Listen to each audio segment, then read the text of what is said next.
So, some of the meetings, events, engagements that have taken place since our last update was on December 14th. We were fortunate to have Joe Roberts here, who is the Executive Director for Push for Change. Mr. Roberts has been pushing a grocery cart across Canada to bring awareness about homelessness. He was in our community on December 14th, which was day 228 of his trek. He started in the east and he plans to end up in Vancouver in September. It was an exciting day of events for us. We had people sleeping in sleeping bags in the parking lot for an hour at a time. I think there were over 33 participants. And it was just an opportunity for people to kind of experience for a little while what it might be like to be homeless and sleeping on the street. We also had a clothing food drive, and we had Mr. Roberts come and give a motivational speech.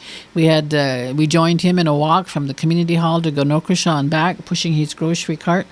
And it was he brought a very strong message about how we all need to bring homelessness to the fore and work together to do something about it.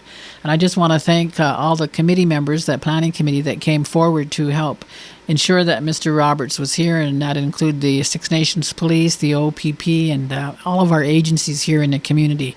It was a good event and something that we can continue to follow until he finishes his trek in September. On December 15th, I attended a Political Confederacy Chiefs of Ontario meeting, which was in preparation for a meeting that the Political Confederacy had with Premier Kathleen Wynne on December 16th. And some of the issues we discussed with the Premier were a follow-up on the political accord, the leaders in the legislature, community wellness, community safety, the missing and murdered Indigenous women's inquiry, wealth creation, environment, and climate change. And we also had an opportunity to hear a presentation by the Ontario First Nations Young People's Council. On the same day, myself and some of our staff and Councillor Mark Hill met with the headquarters people of Indian Affairs to talk about our priority projects for infrastructure funding for the next year. So it was a successful day.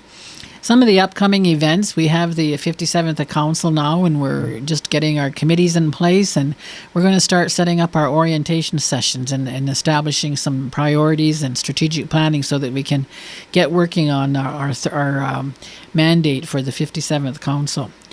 For those that are interested, we've been invited to the Brantford City Mayor's Levy, which is going to be held this year on January 7th.